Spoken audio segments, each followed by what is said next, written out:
Danny, let's have a look, and we're going to talk about Chelsea Yes, first. I think, you know, Tottenham, they had a good result first game of the season, so I didn't really want to look at them too much. It's a case of Chelsea, you know, the reigning champions, and let's give credit to Burnley as well. They went there and they played very well, and they knew how to work Chelsea out. Now, this might not be the team. We know the suspensions, the likes of well, that's the thing with Chelsea. You've got to guess, don't you? Because there's so many changes coming into it. Yeah, and I think really the ones that I want to concentrate on, it's just the centre forwards really. So the rest of the team, like I say, there can be a number of changes, but I like to concentrate on them. So if we look at Batshuayi first, and the comparison with Diego Costa from last season. So Batshuayi and Diego Costa, very, very different centre forwards. As you can see, Batshuayi, he's always the one who's looking to get in behind, wants to play on the shoulder continuously.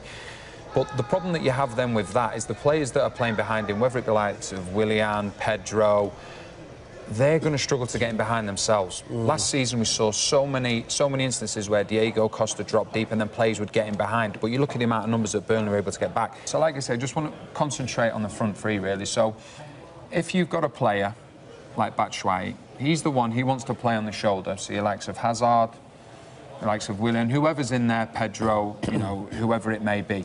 Because Batshuayi wants to play on the shoulder, teams that play against them, they're going to drop and they're going to become narrow. So the problem then is that there is absolutely no space in behind for the runners, the likes of Hazard and Willian. All they can do really is dictate from deep. And for me, when I saw Chelsea at their best last season, it was the likes of Willian, Hazard, Pedro, looking to get in behind.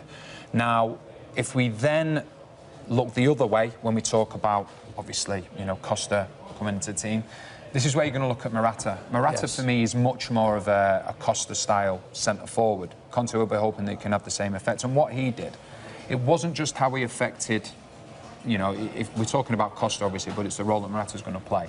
It didn't just affect the likes of, obviously, if Willian plays there or Hazard, Batshuayi, like I say, we don't know the teams. It didn't just affect the two players here, it affected the wide players, and we'll come on to them in a minute. So did they look more like the Chelsea of last season after Morata came off the bench? Yeah, 100%, because it's the style that they used to play, and it's the style that Conte wants to play as well, that we've seen. And that's why when everybody was talking about Lukaku, I didn't believe at the time that he would have been the right signing for Chelsea, because the dynamics would have to change completely. So what happens is you've got Morata or Costa, whoever it may be, they drop. The problems then become for the centre-halves. The centre-halves are going to squeeze up. That means the two full-backs have got to squeeze up. And what happens is then, all of a sudden, these spaces then become apparent. And not just that, there's these spaces as well. As we saw on numerous occasions last season, the space to get in behind. So that's the difference between the centre-forwards. So you're literally dragging the centre-backs out of it? Well, what you do, from Morata's point of view, or Diego Costa when he was there, if he dropped off like that, but the two centre-backs stayed there, he can get the ball and he can turn, and then he can pick a pass that way. But more often than not, the centre-backs will be dragged out, as we just saw with Otamendi, and that leaves the space in them for the pace of Willian, Batshuayi, Hazard, Pedro, and the pace that they've got to get in behind. But the way that Batshuayi plays as a front man, the players behind him, their pace is wasted because there's going to be no space in behind. The wing-backs also have a massive part to play in this. So if we go back to the game from last week, obviously against Burnley, what we found last season was the two wing-backs would find numerous amounts of space in wide areas. But because there's no space in behind, because Batshuayi is playing very high, it means that Willian looks to try and get involved. So instead of Alonso having the width to run into, you know, Burnley are now outnumbering Chelsea, and it comes to nothing. So the dynamics change just by centre-forward. As we've spoken about Manchester United, it's the same with Chelsea.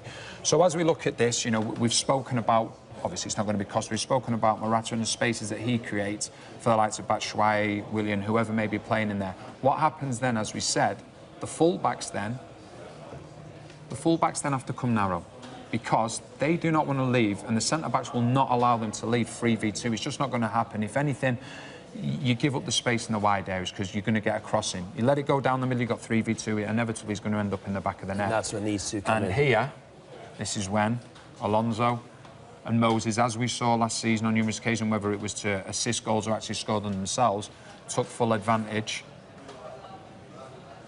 and got into these areas themselves. And that, for me, is the one key element, the one problem that they have. And also, when you talk about Matic, what I found really interesting last week, I know, obviously, you can talk about Luis being in there, but it was Kante and Fabregas. And what we saw last week was that last season, the majority of the games, when it was Kante and Matic, just pretend, you know, just say he's Matic. Matic would be the one being on the front foot. He would be the one, and Kante would just mop everything up here. Last week, it was role reversal. Kante was the one that was pushing higher up. Fabregas was sitting here. Burnley did brilliantly. Burnley just beat the press. They went long to Vokes, committed men forward, and got their just rewards for it. So the dynamics, just because of one play changes massively. Give full credit to Burnley, but I'm interested to see how Morata does, because for me, he's the most like-for-like replacement for Costa rather than Batshuayi.